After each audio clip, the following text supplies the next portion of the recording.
Welcome to Focus on Why, the podcast where reflection sparks action.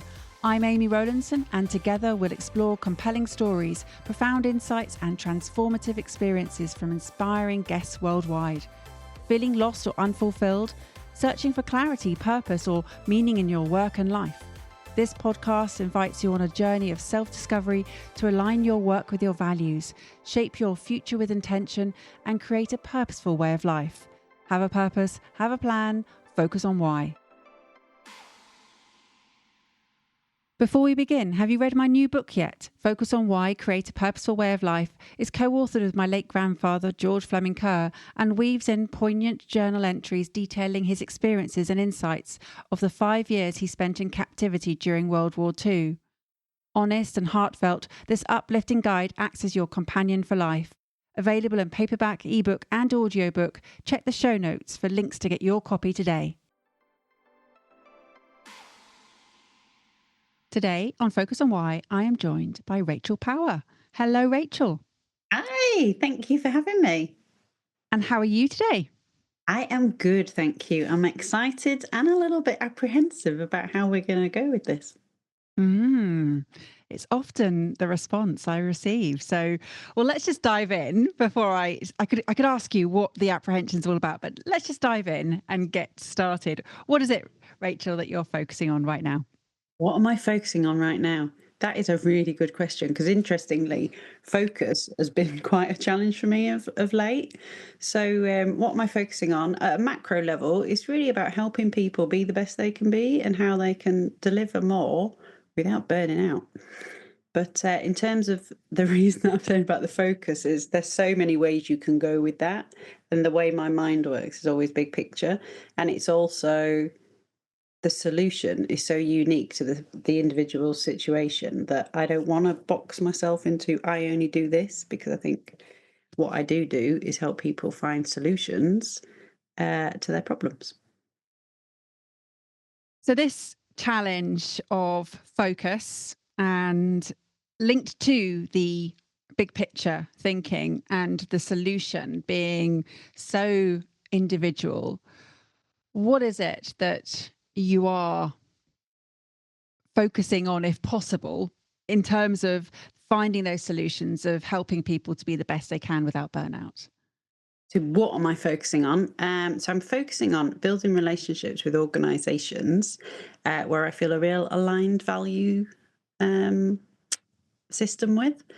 So, because I do believe business is a people sport, and I spent so many years working with people where I didn't perhaps have the most aligned values. And I think when we're not in alignment with our values, then we can't get into our flow and we can't do our best work. So very much focusing on building relationships with people in organizations that I'm totally aligned with, and then I can bring my best self to them.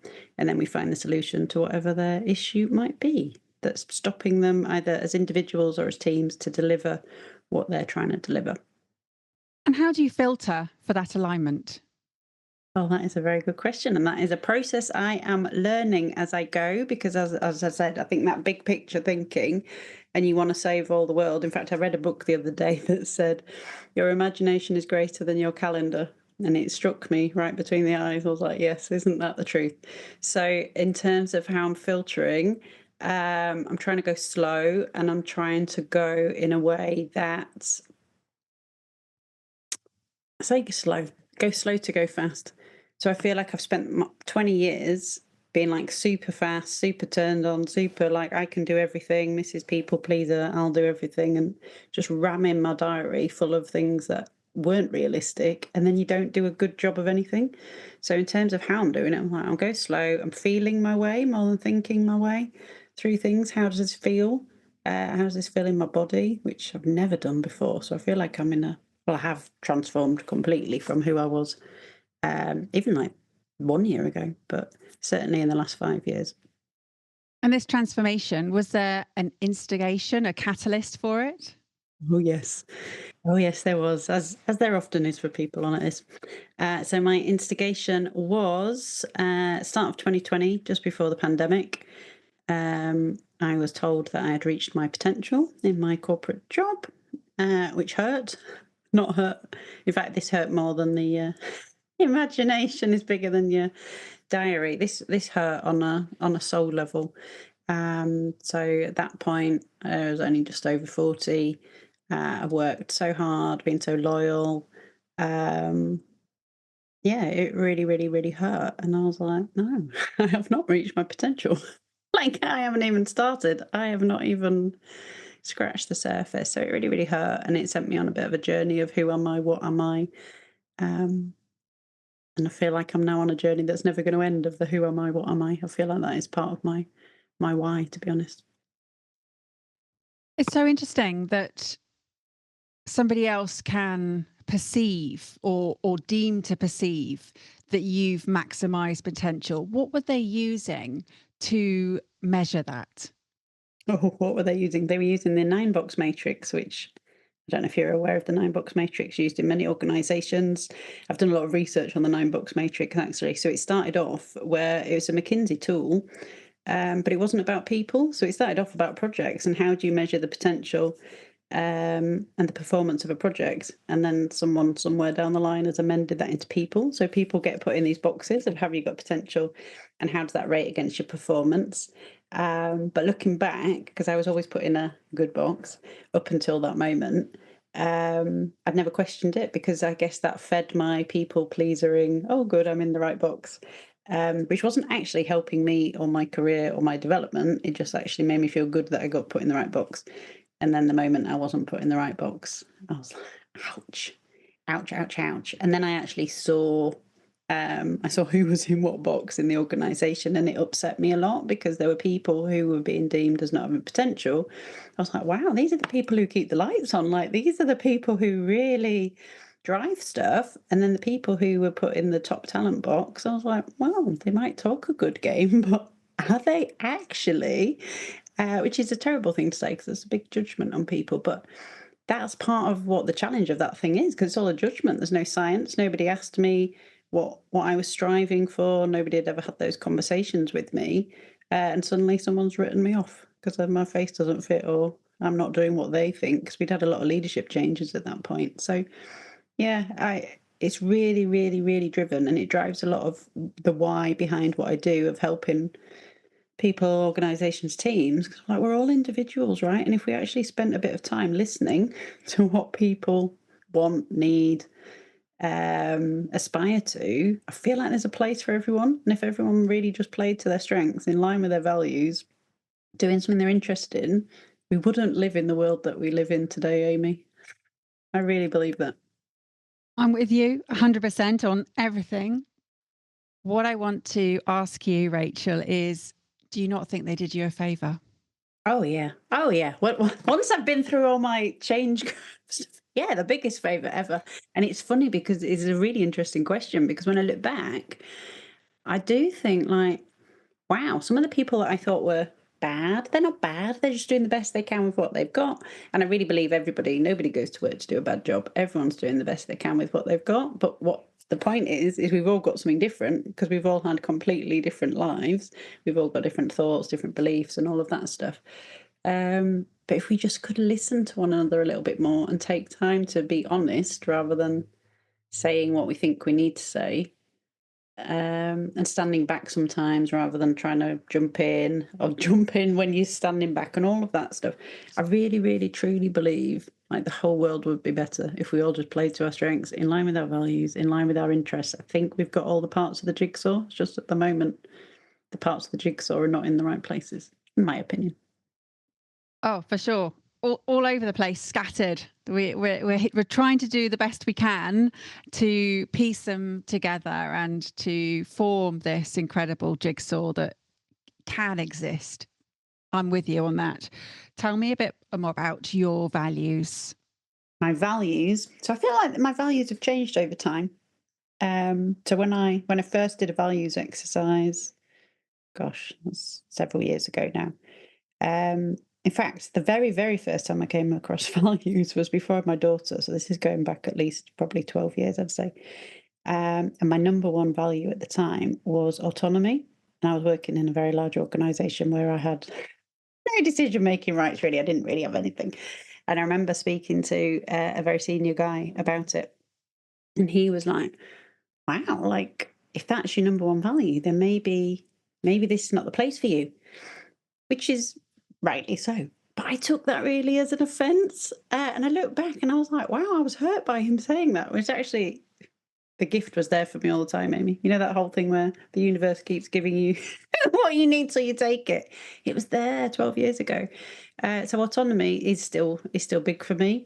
But over time, the more work I've done on values, I had lists, like shopping lists of them. And I think the more work I've done, I'm really in line with one of many, which I know you resonate with one of many, but I just think behind that love, vitality, fulfillment, and love, vitality, fulfillment, and which one am I missing? Wealth. Love, vitality, fulfillment, and wealth. I think they do them all.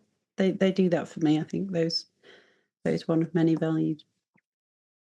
Yeah, One of Many is an incredible community for women who are looking to become more empowered so that they can affect change in their corner of the world. And this has been brought together by Joanna Martin. It's her vision to do that. And it's been an incredible process for me to go through the lead the change program that they run and the different retreats which are focused on, as you just said, the love, that vitality, fulfillment, and wealth. And those elements that, again, we're talking about jigsaw pieces. Without those, we don't feel whole. And what I want to ask you is, you were talking about what is driving your why. Again, how long have you been aware of your purpose and your why? Only the last couple of years. So I think that was a real aha awakening moment for me. This you've reached your potential thing. So that set me on a who am I, what am I, which then led me into finding one of many by accident, actually. So that was a similar time actually, looking back. It was definitely in lockdown. I thought I was going to divorce my husband, came across this retreat called Be Love, went on it and came back going, oh gosh, it's not him, it's me. I'm part of the problem. Well, I was a big part of the problem. Uh, and from that led me into the One of Many community and doing the programs that you just talked about. So that's been a huge part of my transformation and awareness and awakening. And I think when we when I did Be Fulfilled, and we do a lot on the purpose and the why, I remember being really disappointed because we'd done all the meditations and all things, and it's like, oh, it's all about me becoming me. And I'm like, really? Is that it? Like, I want to change the world. It's all about me becoming me. And I talked a lot about that with my coach, and I was like, actually, you're a change maker in your family line. And I have a daughter, and she's only 10 now, but I feel like she's got very different trajectory to me. And if I can learn all this stuff, and I always say to people, if you can learn this faster than me, anyone I'm working with who's younger than me, like if you can learn this faster than me, then you're ahead and you're off. But you can learn it at any time. I really do believe that, whatever age. But for my daughter to then have that, I'm like, yeah, this is a huge purpose for me. But I was disappointed, Amy. I was like, is that it? Am I not going to be doing more than this? Which goes back to my imagination and diary, probably. So I'm hearing that there's been some shifts, and they've been all catalysts from being hurt, being disappointed, that disconnection, and feeling that you're going to need a divorce with your husband. What has happened as a result of this awakening that you've experienced? What's happened? So I'm much calmer. Um, yeah, much calmer, much more. I don't know what word I want to use for this. I'm much more aware of what's important to me. So when I'm making choices, which is why I was talking about this, slow down to go fast, rather than just doing stuff, almost as if you're sleepwalking through life. It's like I'm being aware. So are you familiar with that model where they say about are you consciously incompetent and consciously competent? So I feel like I'm learning to that whole when you're learning to drive and you have to look at the indicator and the wing mirror and all that stuff without just getting in the car and driving. So I feel I'm in that. I'm consciously becoming competent, but I have to think about it. Um, Longing for the day that I don't have to think about these things, but I'm still unlearning so much from the past. Um, Sounds cheesy, but I feel like I'm on my second life. There's a quote I think where they say, "You have two lives. The second one starts when you realise you've only got one," or something like that. But I That's a feel like brilliant, that's me. it's a brilliant quote. It's so true. So who are you and what are you is the Oh, question. who am I and what am I? This is a challenging question for me. Although I did an exercise once where you did it by colour. And you said, "What colour are you and why?" And the colour brings out the who. So I was like, I'm turquoise because I'm not green and I'm not blue and I can be a different shade on a different day. And that really fits for me. Um, it's interestingly the same exercises that I was doing. I did this, if you had 5 lives, what would you be? And I probably did this in 2020. And I wrote down TV presenter, teacher. I had all sorts of things on this list. And I do believe in manifestation, but like I wrote them, never looked at them again, and I got them out quite recently. I was like, oh, right. So as I move into this doing podcasting, I am doing those things. So who am I? What am I?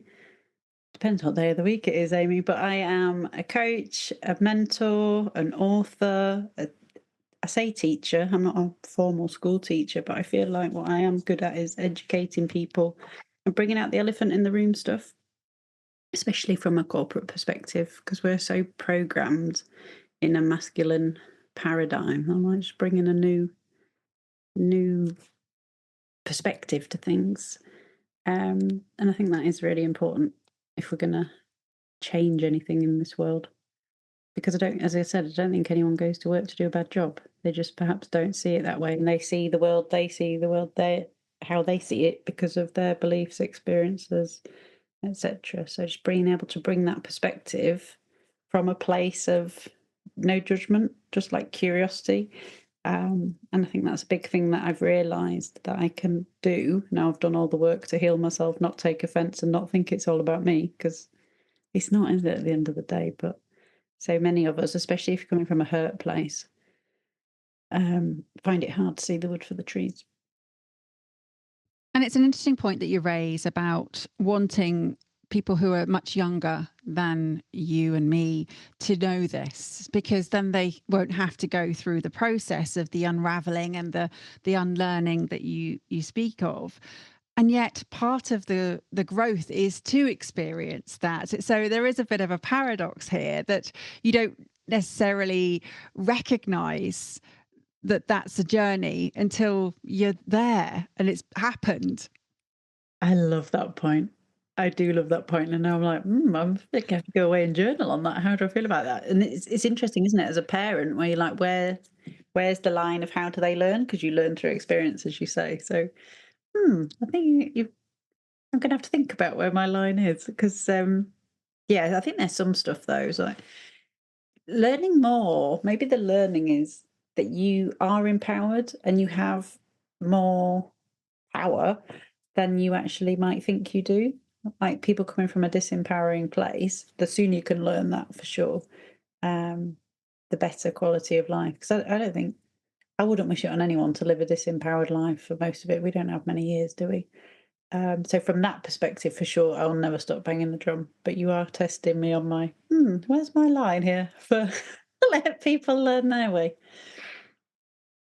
That empowerment of helping people with the tools to take on board how they can be kinder to themselves, how they can be more forgiving, because when they do that, then they are believing in themselves and their abilities, their strengths and their values, and there is more alignment individually, which then means collectively that's how this jigsaw is going to get completed. 100%. Just imagine it just be a kinder world. Doesn't mean a kinder world to me doesn't mean it's a soft world. It just means it's let's have a bit more kindness and compassion for one another. That doesn't mean let's not deliver anything or let's not do anything, but let's do it in a nicer way. This color, turquoise, I mean, beautiful color. And it's interesting that it was easier for you to answer the question with a colour than label and or a description, because it is hard to articulate the essence of who we are. And so a visual representation helps to have that different thinking, that different out of the box.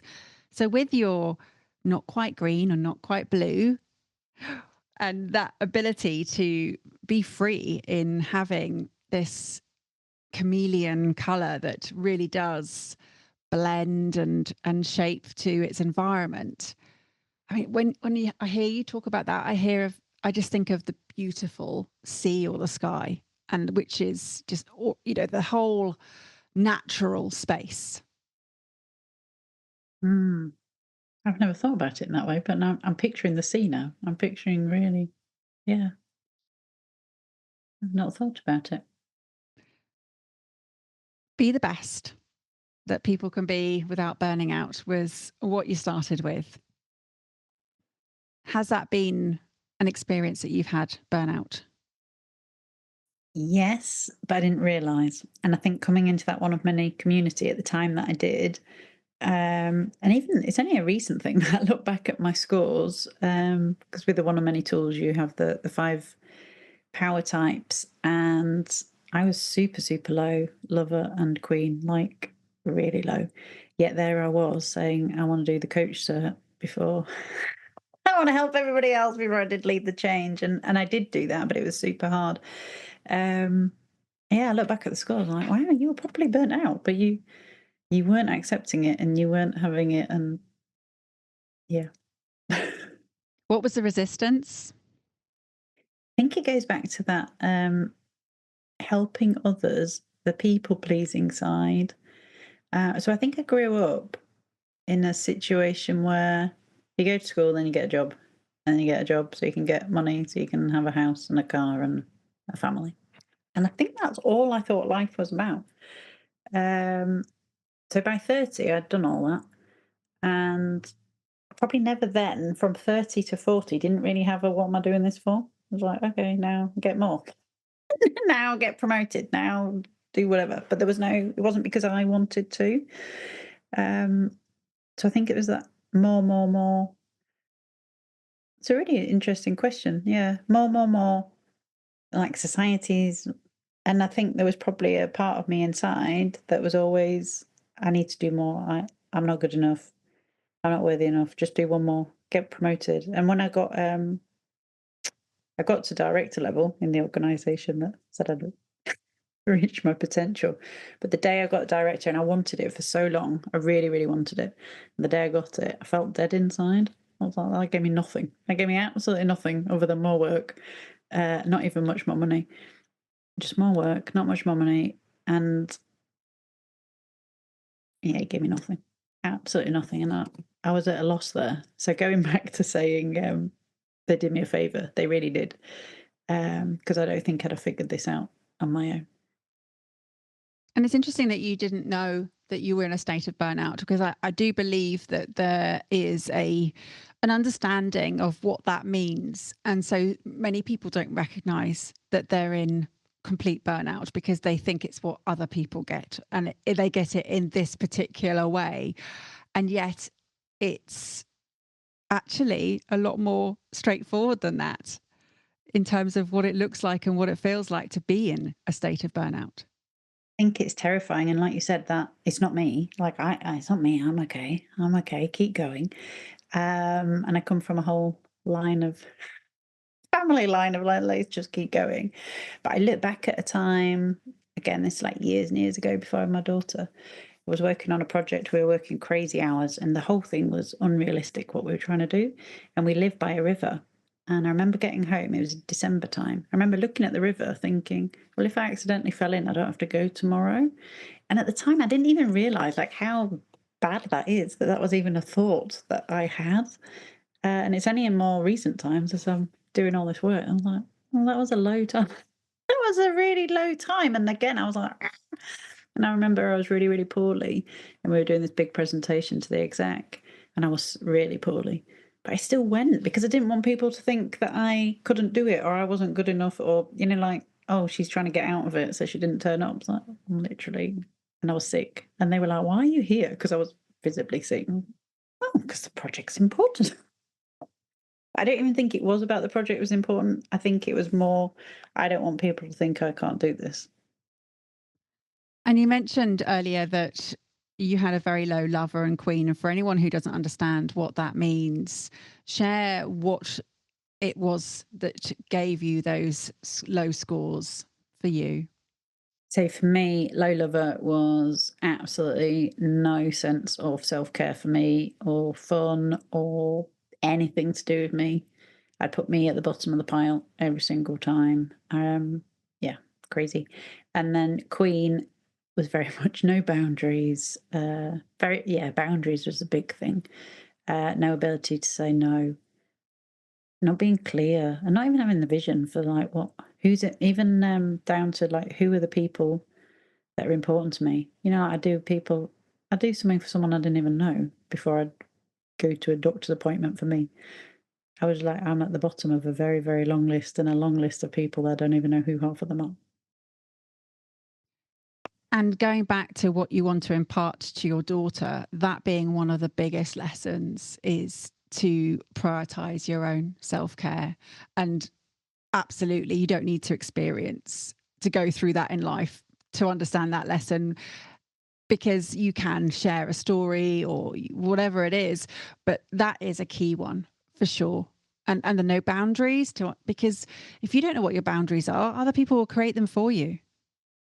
And they did, and I didn't even question it.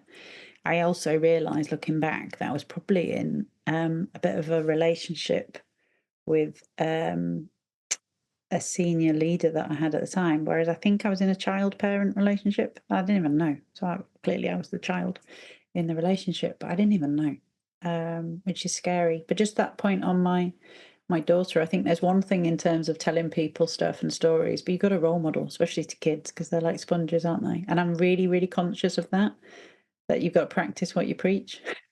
Not, I was always brought up to say as I say, not as I do, which didn't really work. But I was like, no, you got to practice what you preach. Practice what you preach. I've been on a journey of personal development since I'd say formally, when I really started to recognize that the shelves in the bookshops had swollen from the last time I looked. In about 2014 is when I started this journey. And as I read something and took it on board, I then brought it into the family to the point where they said, enough is enough. We're done being preached to. And so then I had to just keep stum and actually just make the changes myself, and the ripple effect then happened in a much more effective way. So that mention just then of being a role model is so key, showing what's possible, and also the elements of that being calmer, being aware of what's important to you, what your values are, what your strengths are, how your boundaries are really clear now.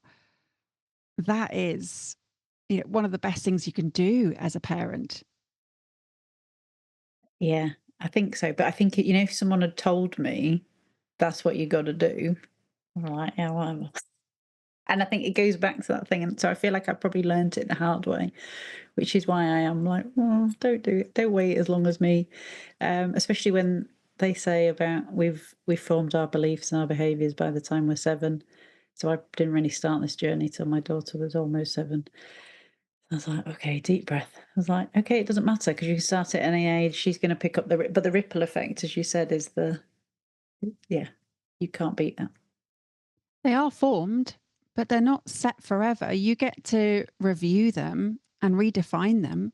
That's the joy of this, is that yes, they may have established, but it's not set in stone.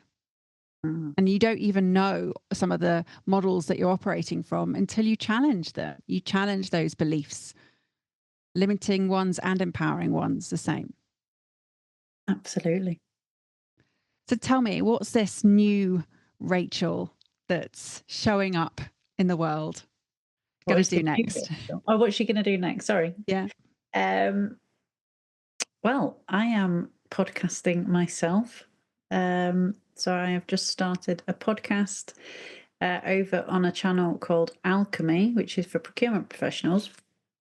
So, Spill the Tea, Confessions of a Procurement Leader. So, I've started that this year.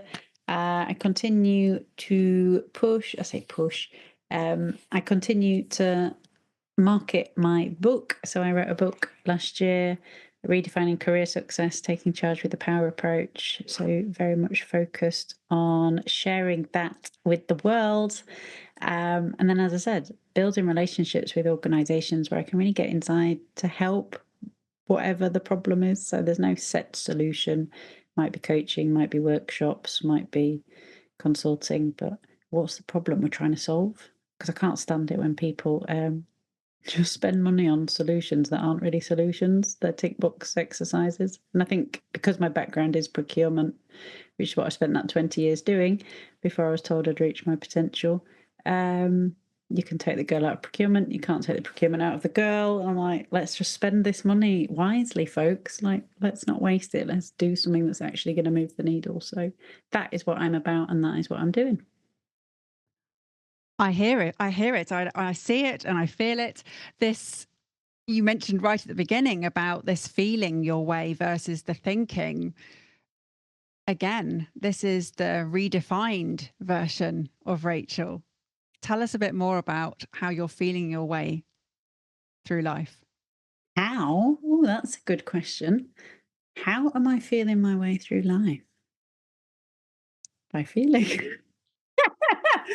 um, just being a lot more in tune with my body. So I had a call the other day actually, and this was the first time that I really felt it fully. I was like, wow, my head, my heart, my body, everything feels alignment. And I just felt my whole body open up, and I just knew it felt good. Whereas I think sometimes you can be making decisions from your head and your whole body is caving in and feeling like, wow, that wasn't a yes. Um, So it's, yeah, feeling it, but physically, how, like, just checking in. We're not heads on sticks. Like, let's just check in. How is the body? How am I feeling? Does this make me feel joyful, or does this fill me with dread? And until you had that moment, there was no benchmark for knowing what complete alignment felt like. And so now you have got that, you can use it as a measure. I mean, it's not, this is not an accurate science here, but it's as good as it gets in terms of really understanding what is right for you, what feels right for you. And that head on the stick comment, oh my goodness, it's so valid, because we can absolutely defy what we feel elsewhere, that gut feeling that we get, or this is not right from the heart. And there's a reason why we have so many expressions about gut instinct, or, it hurt me right to the core of my heart, because it's true. We have these different connections and often we do ignore them. And there's a great expression that one of my previous guests used, which was, what the mind suppresses, the body expresses. 1,000,000%. There's a whole book on the body keeps score. I don't know if you're familiar with that one. Yeah. But yeah, I feel like my body was keeping score for a long time. And if I was to go back, I could tell you many decisions or things that I did that I'm like, they were not in alignment at all.